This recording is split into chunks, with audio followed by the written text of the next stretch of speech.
her and Prince Harry. Figures suggest COVID infection rates are continuing to fall, but the rate of decline has slowed. The weather, a cloudy start but becoming brighter in the north and east, a high of 11 degrees. LBC Travel, I'm Joanne Webb. Long delays on the M25 anti-clockwise from junction 17 at Maple Cross to 15 at the M4. That was after an accident where the motorway had to be briefly closed. It's all open now, but it's still very slow. Also, for those who need to make a journey, there are two problems on the M1. Firstly, southbound delays from junction 11 at Dunstable down to 9 at Redbourne. That's because of an accident where 2 of the 4 lanes are closed. And then northbound on the M1, there are long delays to junction 12 at Flitwick, and that was after an accident that happened earlier. And on the underground, there are minor delays on the Hammersmith and City line. This is LBC.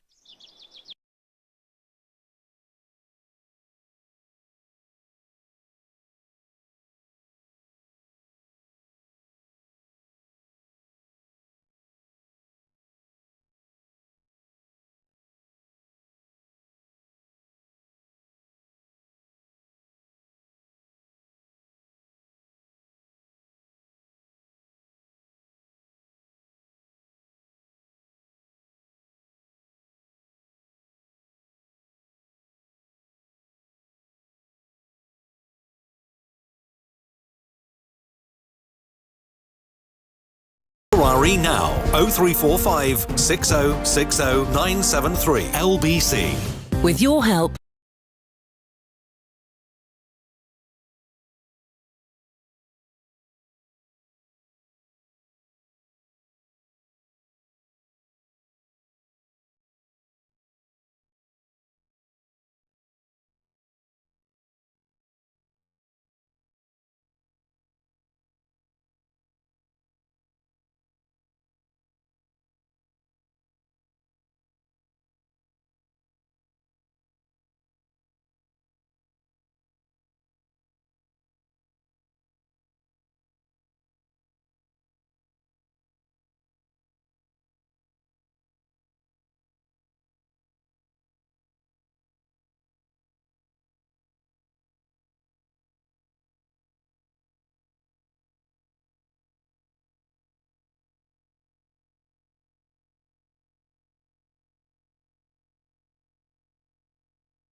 Ferrari at breakfast on LBC.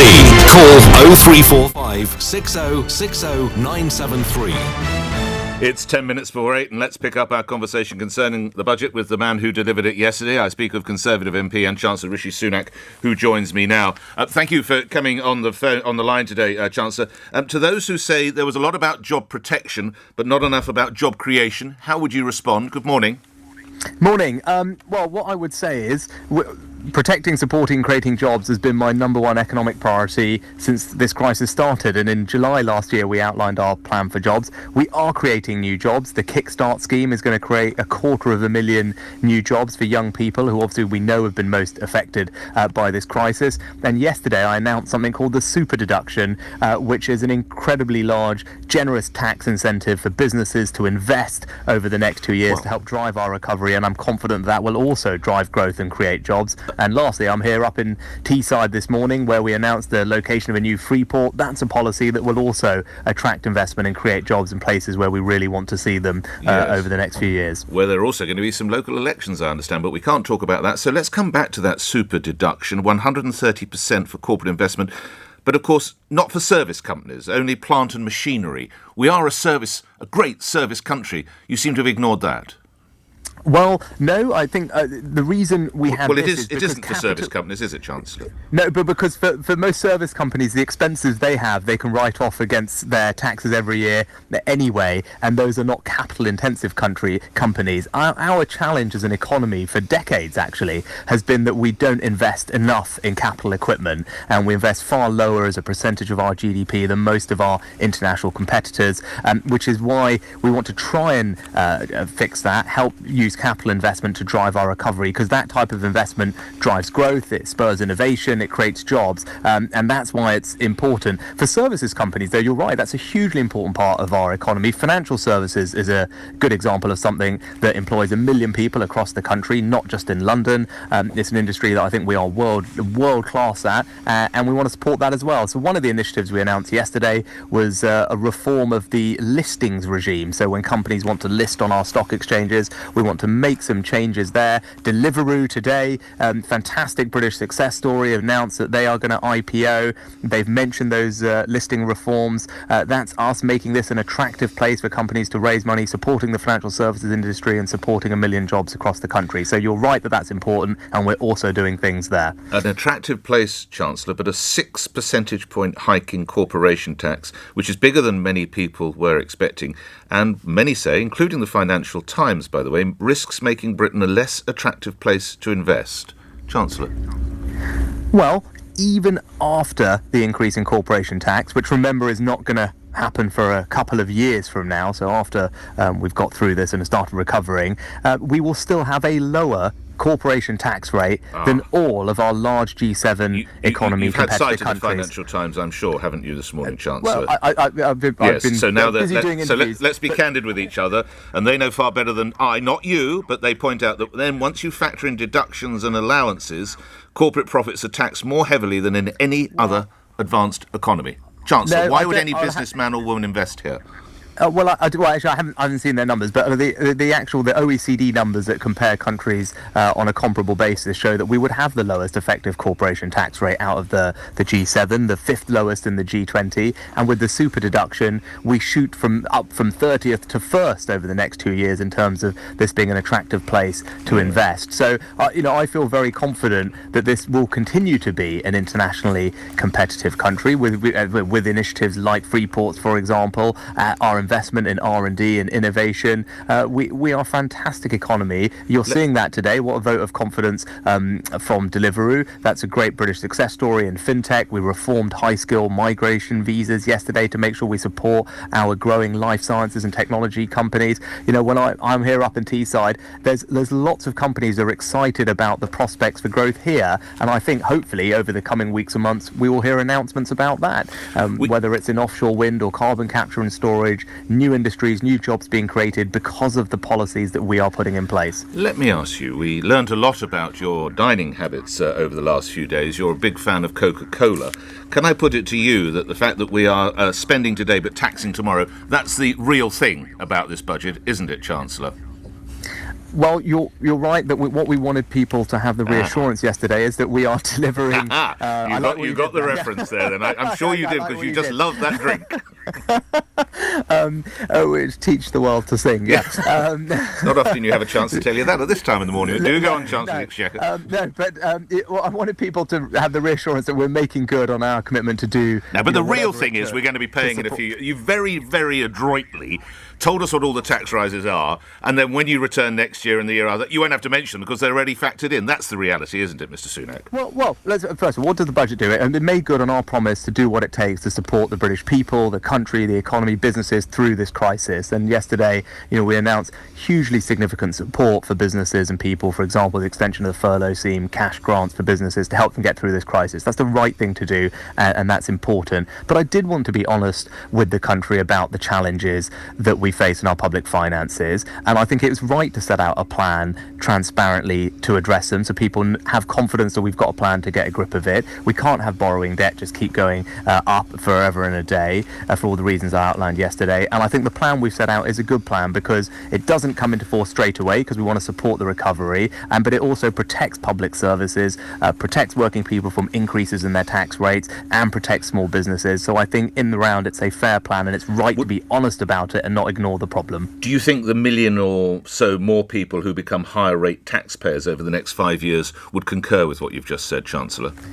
Well, I wanted to explain what this was yesterday, and no one's, and important for your listeners to know as well, no one's current take-home pay, their cash take-home pay, is affected by this policy. But what it does do, and I was clear about, is it does remove the incremental benefit that people would have experienced from those thresholds being increased with inflation, and obviously that will impact people in different ways. But those thresholds are going up next year, so we're making good on our commitments to increase them next year, and then they'll be frozen at that higher level, which is more generous than almost pretty much all our international competitors. And importantly, as has been recognised by independent bodies like the Institute for Fiscal Studies, the think tank, the Resolution Foundation, this is a progressive way to raise money because it means those on higher incomes end up contributing a lot more than those on lower incomes. And I think that's something that we all would agree is a fair way to do this. You've referenced Deliveroo on a couple of occasions. Surely your support at that is a little bit at odds with the Prime Minister's announcement today of £100 million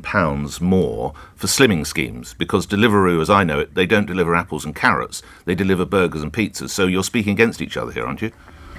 No, I think both the Prime Minister and I probably believe people, are able to make decisions for themselves about what they eat on a day-to-day basis. Yeah, well, Deliveroo is not well known for delivering fruit, is it, and veg? Let's be candid with each other. Well, I think we use them, and we get takeaways from them, and we've got, I'd like to think, helpful. I won't start name checking. No, I don't mean. But what healthy take? Now here we go, Chancellor. We all know what your drink is. We all know. So, what healthy takeaway do you have from Deliveroo? This should be intriguing.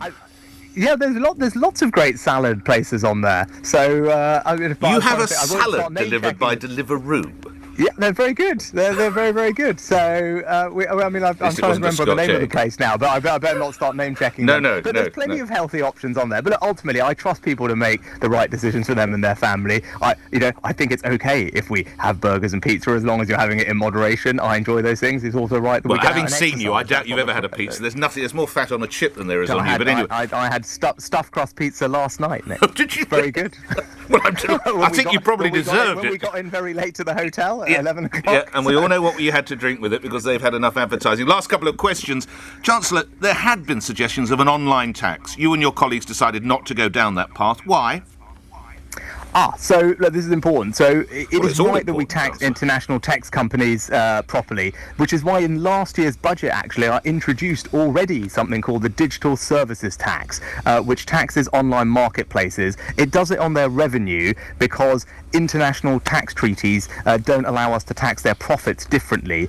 So in the short term, we've got this Digital Services Tax, which is doing exactly that. And in the long term, we need to work with our international partners. That's something I'm doing in international forum like the G7, which we're in charge of this year. So I'm working with my other finance ministers. We put out a statement just the other week saying we were going to try and reach agreement on an internationally agreed way to tax these companies this year. But if we can get that done, that will be brilliant. And with regard to online sales taxes, that is one of the options in our review that we've published around business rates reform, and that's something we'll be coming back to over this year as we collect people's opinions on the best way to do that. It's still out there then, potentially. Still out there. Yeah, that's part of that consultation. Last two questions. Excluded UK, you will be aware of them, Chancellor.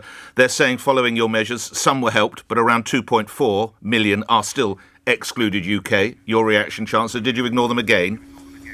No, I was glad that we could make an improvement to the system. And last year I was frustrated those who were newly self-employed weren't able to get the grants because we didn't have all the returns in. But now that the tax return deadline has passed, we're able to bring in, as you said, over 600,000 more people into the system. They'll benefit from the grants. Some are still missing. Total, some are still missing. Well, in total, if you look at it, and this is just one of the many things we've done to support people, but if you look at it in the round, take a step back, the numbers yesterday show we will have spent over £30 billion over this crisis supporting those in self-employment, and I'm confident that will stand as one of the most comprehensive support packages for those who are self-employed anywhere in the world. And lastly, a question not relating to yesterday, but we've heard this week from some of your senior colleagues, including Sir Ian Duncan-Smith and David Davis, their concerns over the loan charge. You are possibly aware that it is related to 7 people taking their lives. There is considerable concern. People feel, in some places, instances, they're facing bankruptcy. Is this not something you need with your colleagues to review and the deadlines that have been set? Chancellor.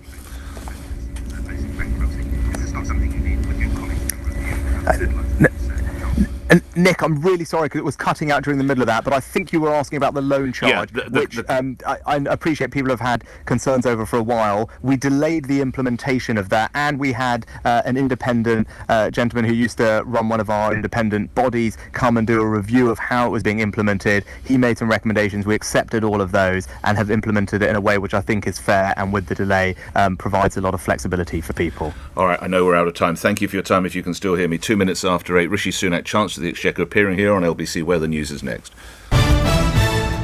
On your radio, on Global Player, and Play LBC. leading Britain's conversation. This is LBC. From Global's newsroom, the Chancellor has defended his plans to raise the UK's overall taxation to its highest level in more than 50 years. In his budget yesterday, Rishi Sunak announced income tax thresholds will be frozen from next year, meaning more people will have to pay as their salaries rise. And corporation tax will go up in 2023, which some economists fear will make Britain a less attractive place to invest. But Mr Sunak's told LBC that won't be the case. Even after the increase in corporation tax, which remember is not going to happen for a couple of years from now, so after we've got through this and started recovering, we will still have a lower corporation tax rate than all of our large G7 economy competitors. Lawyers for the Duke and Duchess of Sussex say the couple always believed their former staff were happy. Buckingham Palace has announced it'll investigate allegations of bullying against Meghan while she